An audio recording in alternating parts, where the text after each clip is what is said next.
बिस्मिल्लाहिर्रहमानिर्रहीम, अस्सलाम वालेकुम। मैं हुसैन इकबाल हूँ, मेरे यूट्यूब चैनल देख रहे हैं। मेरे साथ इब्राहिम बासी साहब इलेक्शन कमीशन कवर करते हैं, इस्लामाबाद हाई कोर्ट कवर करते हैं। इब्राहिम साहब, इस्लामाबाद हाई कोर्ट के जजेस ने जब ये ठान लिया कि अब वो फैसला करेंगे और मेरिट की बुनियाद पर फैसले करेंगे, फिर बड़े हुक्मनामे आए। उसके बाद फिर एक 6 जजेस का खत सामने आया जिसपे उनके साइन थे कि अदालत में जो है वो मुदाखलत की जाती है। फिर डिग्री के मामला बने और आज फिर दोबारा इस्लामाबाद हाई कोर्ट में डिग्री डिग्री हो रहा है। हर जज जो है वो डिग्री पे टौंट मार रहा है। पीछे क्या वाकयात क्या है, क्या वजह कि आज सारे जो है उन्होंने डिग्री के मामला को लेके बड़ा आज केसेस में लगे रहे हैं जजेस। बहुत बहुत शुक्रिया हुसैन भाई। देखें, ये बड़ा इंपॉर्टेंट मामला है कि डिग्री डिग्री क्यों हो रही है। आप देख जिस तरह आपने देखा कि जिस वक्त 6 जजेस का ख़त आया और उसके बाद वो चीज़ें वाज़ी हो गई। आज मैं आपको एक और बड़ी दिलचस्प बात बताऊं कि इस्लामाबाद हाई कोर्ट के ऊपर जो जो मुश्किल वक्त आया है, जिससे प्रेशर से गुजरी है, कोई दूसरी अदालत, बड़ी अदालत जो है वो उस प्रेशर से नहीं गुजरी। जिस तरीके से जजेस के साथ जो किया गया, घर के अंदर कैमरे लगाए गए, फैमिली को डिस्टर्ब किया गया, आपके वालदेन को डिस्टर्ब किया गया, ये सारा जो मामला था ये बड़ा अजीब व गरीब हुआ जजेस के साथ। वहाँ से जजेस को एक चीज़ फील किया, अगर हम अभी भी चुप रहे, इसका मतलब आपकी जब इज्जत में गिरबान में आगे कोई हाथ डाल दे, आपके बेडरूम तक पहुंच जाए, फिर भी आपके पास अथॉरिटी होने के बावजूद अगर आप कुछ ना कर पाए, इसका मतलब दो ही हो सकता है। या फिर आप गैरतमंद नहीं है, या फिर आप कंप्रोमाइज या मजबूरी की वजह से बोल नहीं पाते। अब ये जजेस को इस चीज़ को साबित करना था, या वो कंप्रोमाइज है या फिर वो गैरतमंद नहीं है। इसलिए उन्होंने दोनों चीज़ों को साबित करने के लिए ये किया। उन्होंने खत लिखे, अपने चीफ जस्टिस को आगाह किया। उसके बाद उन्होंने chief justice of chief Pakistan को जस्टिस ऑफ आगाह किया। पाकिस्तान को जो है वो आगाह किया। फिर इस तरीके से खबर जो है वो सारी जो है वो पूरी पाकिस्तान में फैली, पूरी दुनिया तक गई। और जो इंडिपेंडेंट जुडिशरी की जो बात कर रहे थे, उनको कहीं ना कहीं बात की समझ आ गई कि असल में पाकिस्तान के और अंदर उस होता क्या है। खत का इब्राहिम बड़ा इम्पैक्ट था। बड़ा आपको वो इम्पैक्ट था। याद होगा, मोहम्मद अब्बास जो जज थे अदालत के, सरगोदा, सरगोदा अदालत के, उन्होंने जब उसके बाद जो खत लिखा। इंसदाद दहशत गर्दी की अदालत सरगोदा के जज थे उमर अयूब साहब की दरख्वास्त जी के जी। हवाले से उन्होंने लिखा प्रेशर। आपको एक और दिलचस्प मैं बात बताऊँ, जिन्होंने मजूका साहब, अब्दुल मजूका साहब, जिन्होंने फैसला दिया इमरान इद्दत खान और निकाह केस का। इद्दत निकाह केस का, उनको बरी किया गया। जरा ये कहते हैं कि जिस वक्त उन्होंने फैसला महफूज किया तो उस वक्त उनके दरवाजे को आके दस्तक दी गई, उनको दरवाजे को मारा पीटा गया कि जो है वो दरवाज़ा खोला जाए। और वो चाहते ये थे, ताकतवर लोग या हुकूमत ये चाहती थी गालबन कि ये फैसला अभी आप ना सुनाएं, महफूज ज़रूर कर लें, फैसला जो मर्जी सुनाएं, लेकिन इसको आप डिले करें। लेकिन मजूका साहब ने जो है वो दरवाज़ा नहीं खोला। उसके बाद जो है वो उन्होंने इंसाफ दिया इमरान खान और बुशरा बीबी को। तो आज के जो डिग्री डिग्री वाला मामला है, देखें, आपके कोलीग को अगर सोशल मीडिया के ऊपर जो है वो टाउंट किया जाता ट्रोल हो, किया जाए ट्रोल बकायदा। किया जाए, बाकायदा मुहिम चलाई जाए, हुकूमत इसके ऊपर खामोश हो जाए, आपके अटॉर्नी जनरल इसके ऊपर कोई बात ना करें, आपकी जो वजीर कानून इसके ऊपर कोई बात ना करें, सुप्रीम कोर्ट की तरफ से कोई इस तरह का रिएक्शन सामने ना आए, तो आपकी तरफ से हालांकि एक लेटर लिखा गया हो, उसके ऊपर 100 मोटो लिया गया हो, लेकिन सुप्रीम कोर्ट के अंदर दोबारा वो केस फिक्स ना किया जाए, ये बड़ा जो है फ्रस्ट्रेटेड होता है किसी भी शख्स के लिए। इस तरीके से जो इस्लामाबाद हाई कोर्ट के जो जजेस हैं, उन्होंने अपने आप को ये चीज़ उन्होंने साबित करनी थी कि हमने हुकूमत से इसका जवाब लेना है। जी। तो ज़रा ये कहते हैं कि गालिबन कल जो है एडमिनिस्ट्रेटिव कमेटी थी इस्लामाबाद हाई कोर्ट के, जिसमें तीनों सीनियर जजेस जो शामिल हैं, मोहसिन अख्तर कियानी, चीफ जस्टिस अमर फारूक साहब और जस्टिस मियां गुल हसन औरंगजेब साहब ये मीटिंग में थे। तो वहाँ पे ये चीज़ डिस्कस हुई। और दूसरी दिलचस्प बात यह है कि हैरानगी की बात यह है कि जो मियां दाऊद साहब की तरफ दरख्वास्त दी गई थी कि जस्टिस तारक महमूद जहांगीरी साहब की जो डिग्री है उसकी भी वेरिफिकेशन तक वेरिफिकेशन जो की है जाए। उस तक उनको काम से रोका जाए, जी। जिसके ऊपर फैसला उन्होंने महफूज किया था। नोटिस जो है वो जारी नहीं किया था। वो हालांकि उसके रिमार्क्स बड़े दिलचस्प थे। जब आमिर दिलचस्प है। फारूक साहब ने इसको बिल्कुल सुना था, उन्होंने उन्होंने कहा था कि आपका तो कंसर्न ही नहीं है, आप तो डायरेक्ट फ्री की नहीं है, तो आप ये किस तरह बिल्कुल वो दरखास्त भी लेके था, आ सकते उनकी तरफ से ये कहा गया था कि आप देखें, अब उन्होंने एक आईनी अदारे को आके दस्तक दी, आईनी और कानूनी हक हासिल है हैं। जी उनको जी। किसी भी जज के ऊपर एतराज़ करने का। उन्होंने लाके दरख्वास्त दी। अब जो है वो अदालत इसके ऊपर क्या फैसला करेगी, अदालत के ऊपर डिपेंड करता है, अमर फारूक साहब के ऊपर डिपेंड करता है। फैसला उनके पास महफूज है, अलबत्ता उन्होंने फैसला नहीं सुनाया। तो उसके बाद जो है वो आज क्योंकि केसेस जो थे, मोहसिन अख्तर कियानी साहब के पास एक जुल्फ़कार डीजी उधर नादरा के अंदर डिप्टी डायरेक्टर हैं जुल्फ़कार साहब, उनका एक केस था जिसमें उनकी दरख्वास्त ये थी कि जो HEC है उनकी तरफ से जो है वो मेरी डिग्री को वेरीफाई नहीं किया जा रहा, लिहाजा मेरी डिग्री को वेरीफाई किया जाए, जिसके ऊपर जस्टिस मोहसिन अख्तर कैनी साहब ने कहा कि आपने भी कोई बात नहीं मानी होगी जिसकी वजह से आपकी डिग्री को जो है वेरीफाई नहीं किया जाता। तो फिर उन्होंने बड़ी एक दिलचस्प बात की, वहाँ से ये एक तासर मिला कि वाकई ये चीज़ डिस्कस हुई है मीटिंग के अंदर।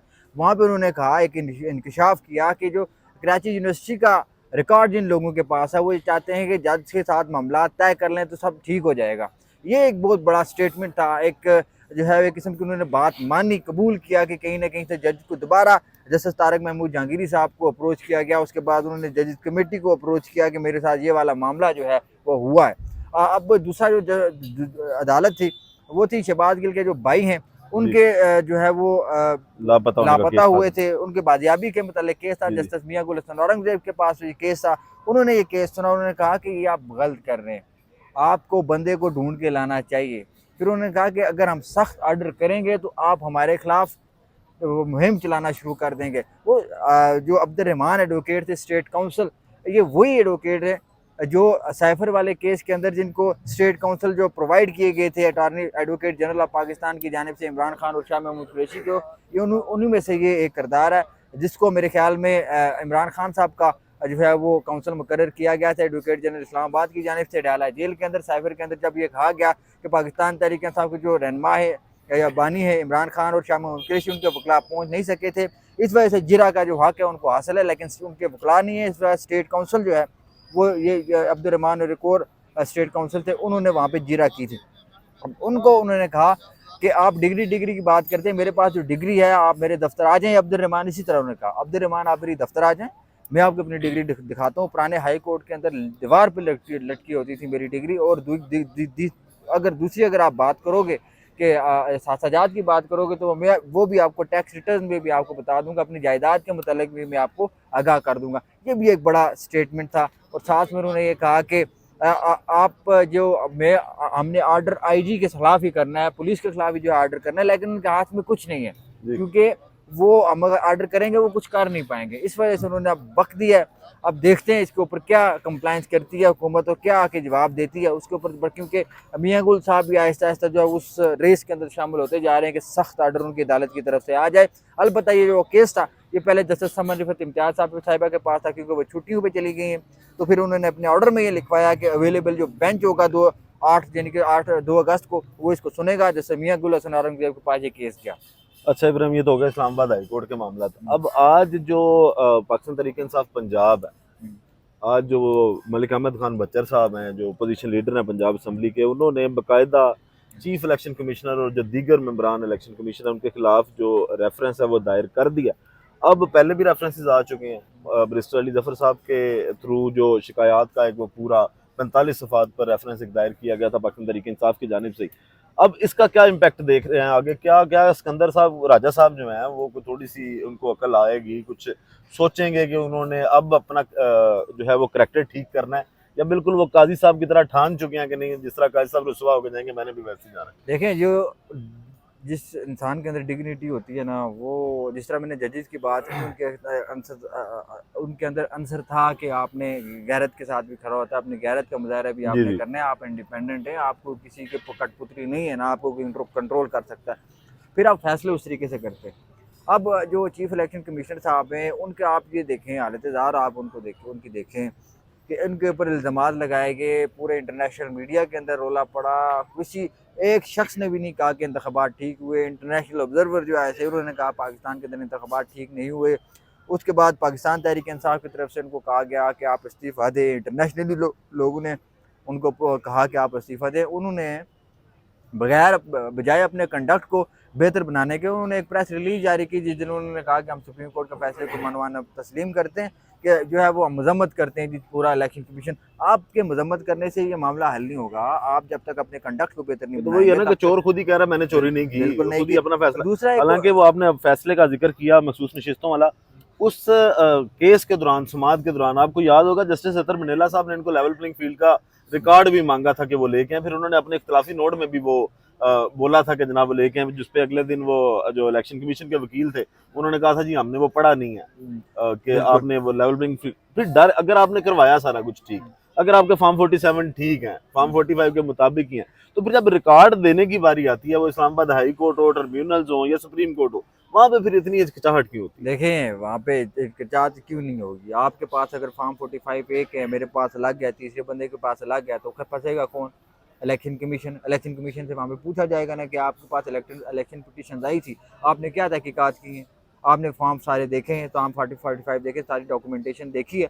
अगर आपने नहीं देखी, आपकी जिम्मेदारी थी कि जो जिस इलेक्शन ऑफिसर ने जो है वो अपनी ड्यूटी के दौरान कोताही की, आप उसके खिलाफ कार्रवाई करें। इलेक्शन एक्ट इसके ऊपर, इलेक्शन एक्ट के सेक्शन 209 इसके ऊपर जो है बिल्कुल क्लियर है कि अगर आप इलेक्शन ड्यूटी के अंदर कोई कोताही करता है, उसके खिलाफ क्रिमिनल प्रोसीडिंग होगी, 2 साल तक जेल भेजा जा सकता है उसको। इलेक्शन कमीशन के पास ये अथॉरिटी है, लेकिन यहाँ पे नहीं हुआ। अब इलेक्शन कमीशन साहब, चीफ इलेक्शन कमीशनर साहब जहाँ आप जिस तरह बात करें, उनके खिलाफ जो शिकायत गई है जी जी। जुडिशल काउंसिल में गालबन या जुडिशल कमीशन में गई है, तो उनका अब ये चीज़ उनके लिए प्रेशर तो खैर उनको होगा, क्योंकि जी ये बड़ा मुश्किल होता है किसी भी फर्द के लिए, जब पूरे मुल्क का आपके खिलाफ हो जाए, लेकिन आपने सर्वाइव करने के इदारों को लेके चलना है।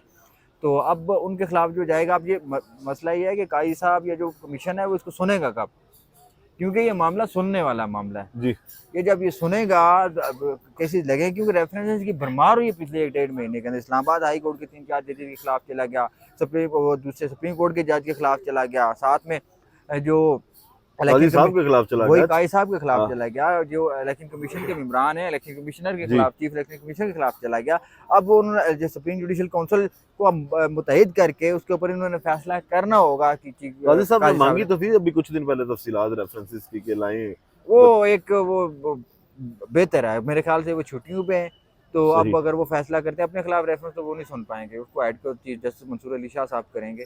तो अब देखते हैं कि अब क्या होता है इसके अंदर, क्या शिकायत आती हैं, क्या होता है, क्या सबूत, ज़ाहिर है सबूतों के बगैर इस तरह तो नहीं किया कोई भी नहीं इतना बड़ा देखें, अब रिस्क जो लेता, रेफरेंस क्योंकि पाकिस्तान तहरीक इंसाफ को ये हाथ लग चुका है कि काजी साहब के खिलाफ पहले रेफरेंस दायर करने के बाद वो पछताएं, बाद में वो सही। खुद माने कि हमने गलती की थी। मैं अभी भी पाकिस्तान तहरीक इंसाफ को ये मशवरा देता हूँ कि अगर आपसे अभी भी कई चीज़ें मिस हो रही हैं, तो फिर आप रेफरेंस ना दायर करें, तो बेहतर नहीं, यही है। लेकिन वो बड़ा डिटेल जो इससे पिछला रेफरेंस था 45 सफ़ात पे मुश्तमिल था, और उसमें वो जो कमिश्नर थे रावलपिंडी चट्टा साहब, वो बहुत उनका इम्पोर्टेंट भी है बयान तक वो उसका। सारी जो है उन्होंने देखें तफसीलात फराहम उसके की हैं। उसके अंदर इम्पोर्टेंट चीज़ ये है कि चट्टा साहब का जो बयान था, उसके ऊपर चीफ इलेक्शन कमिश्नर की जानिब से और चीफ जस्टिस साहब ने कहा ये झूठा है, इसने गलत बयानी की है। आपने उनके ऊपर तहकीकात नहीं की। काजी साहब अदालत में बैठ के बात करते हैं, मैं आइन और कानून की मैं बात करता हूँ, सबूत के बगैर में कोई चीज़ आइन और कानून के मुताबिक फैसला करता हूँ, सबूत के बगैर कोई चीज़ मानने काबिल कबूल नहीं है। आपने शख्स बात के ऊपर तहकीकात करवाने की बात नहीं की, तो आप कैसे कह सकते हैं वो सच्चा है झूठा है? आपने तो अवाम की आंखों में धूल झोंकी है, जिसकी वजह से आपने कहा, आपके कहने से क्या अवाम मान जाएगी? आप उस वक्त अपनी सुप्रीम कोर्ट की कुर्सी के ऊपर, चीफ जस्टिस की कुर्सी पे नहीं बैठे थे, आपने बाहर आके मीडिया रेफरेंस आने से पहले काजी साहब को खुद चाहिए था कि उसकी बिल्कुल तहकीकात करते, क्योंकि वो कोई इल्जाम छोटा नहीं था। जी, जिस वक्त ये बात हुई थी, आप हुकूमत इंक्वायरी बिठा देती है, जी। इलेक्शन कमीशन ने इंक्वायरी बिठाई, कोई पता ही नहीं चला क्या हुआ। इन्होंने उनको ज़हनी मरीज करार दे दिया, ज़हनी मरीज चट्टा करार साहब दिया। को कि जनाब ये ज़हनी मरीज है, और उसके अब बाद मजे की बात यह है कि जो चट्टा साहब ने जिस वक्त उनकी तैनाती हुई थी, जो उनका कैरियर का एक फॉर्म गया था, इसी तरह सफ़ा होता है, वो गया था, उसके अंदर उनकी एफिलिएशन या जो हमदर्दी थी वो मुस्लिम लीग नून लिखी हुई थी, आईबी की या दीगर खुफिया एजेंसी की रिपोर्ट थी। ठीक।